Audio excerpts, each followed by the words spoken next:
State Rep. Janelle Bynum, an Oregon Democrat, was talking to constituents, typing notes on her cell phone as she knocked on doors in her district just outside Portland.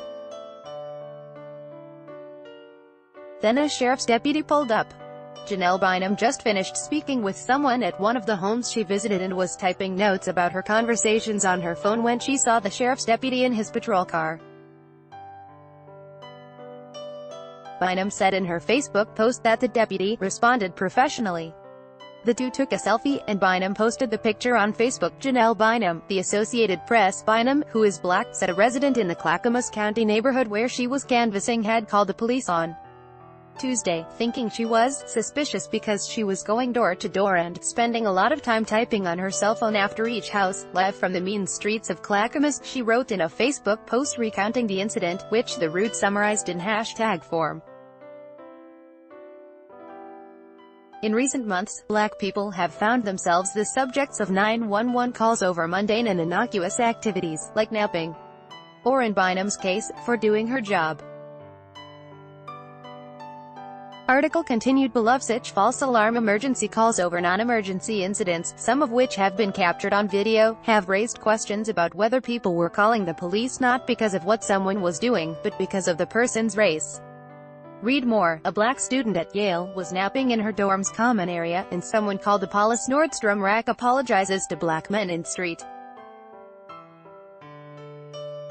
Lewis falsely accused of stealing black Airbnb guests, including Toronto filmmaker, reported to California police as burglar shints.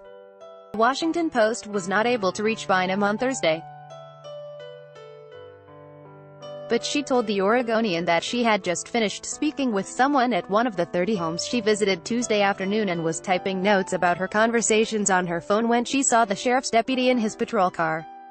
Article continued below. The officer asked her if she was selling something, and Bynum introduced herself as a state legislator. It was just bizarre, she told the Oregonian. It boils down to people not knowing their neighbors and people having a sense of fear in their neighborhoods, which is kind of my job to help eradicate. But at the end of the day, it's important for people to feel like they can talk to each other to help minimize misunderstandings. The Clackamas County Sheriff's Office did not respond to a request for comment. Bynum said in her Facebook post that the deputy, whom she referred to as Officer Campbell, responded professionally. The two took a selfie, and Bynum posted the picture on Facebook. In her interview with the Oregonian, Bynum said she told the deputy that calling 911 over non-emergency incidents takes officers away from more urgent matters. And, she said, it also can be dangerous for people like me. In her Facebook post, Bynum said she asked the sheriff's deputy to connect her with the 911 caller. A woman, who was not identified, had already left the neighborhood. But Bynum wrote, the officer called her, we talked and she did apologize. Bynum was first elected to the Oregon House of Representatives in 2016 and is running for re-election this year.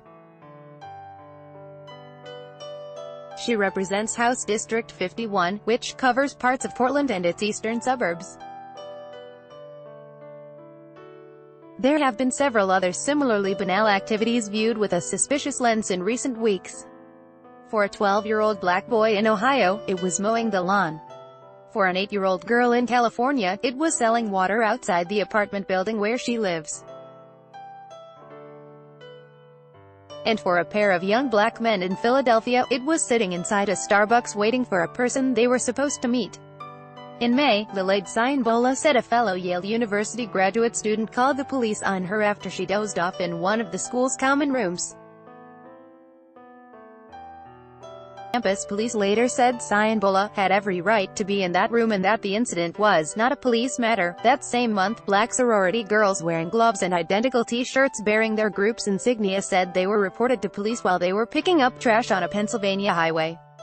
And Memphis real estate investor Michael Hayes was prying boards off an abandoned home he had a contract to inspect when a neighbor called the police and accused him of trespassing. Last month, a group of black people wrote to the House and Senate Judiciary Committees asking for a hearing on racial profiling before the August recess, The Washington Post's Cleve R. Woodson Jr. reported.